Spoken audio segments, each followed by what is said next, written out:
আসসালামু আলাইকুম। আমি সাজু আহমেদ ইউকে বাংলা পালসের পক্ষ থেকে আপনাকে স্বাগত জানাচ্ছি।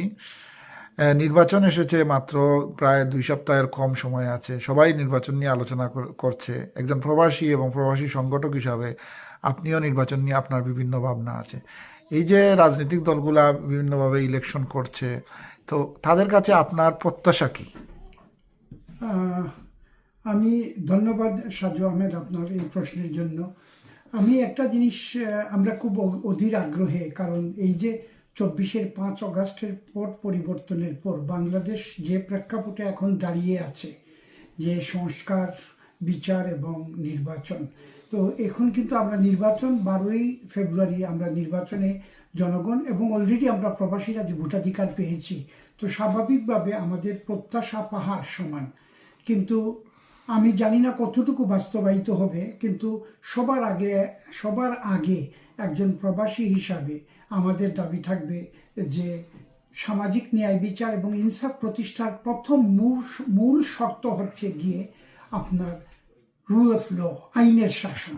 আপনি দেখেন এই যে পশ্চিমা বিশ্বে কি ধরনের মানে খুন খারাপি হয়, কোনো অংশে কম হয় না আমাদের চেয়ে, কিন্তু প্রতিটা খুন খারাপি আপনি ওল্ড বেলি ম্যাজিস্ট্রেট কোর্টের দিকে তাকিয়ে দেখেন, যেখানে এটা ম্যাজিস্ট্রেট কোর্ট বলা হয়, কিন্তু অনেক কোর্ট অফ অ্যাপিলের জাজরা পর্যন্ত এখানে বসেন এবং ক্রিমিনাল অনেকগুলা কেস 1 বছরের ভিতরে তার আইন যে তার স্বাভাবিক গতিতে চলে, এইটা আমাদের দেশে কখন যে আমরা আশা করতে পারবো?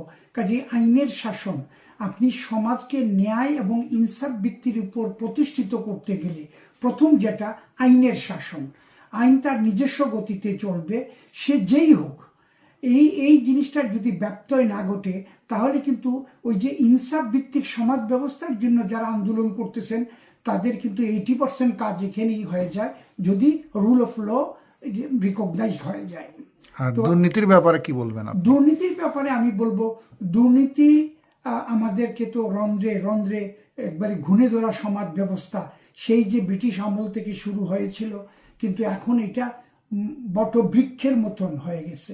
তো দুর্নীতি মূলত একজন মানুষের, এই যে পট পরিবর্তনের পর জনৈক একজন সাবেক র্যাবের মহাপরিচালক বা দেখলাম, ডিআইজি দেখলাম, যে কত একজন মানুষের কত হাজার কোটি টাকার প্রয়োজন রে ভাই। মরলে তো 3.5 হাত মাটির নিচে যেতে হবে। কাজেই এই 3.5 হাতে একটা সাদা কাপড়, 3 কাপড়ের একটা নিয়ে সবাইকে যেতে হবে।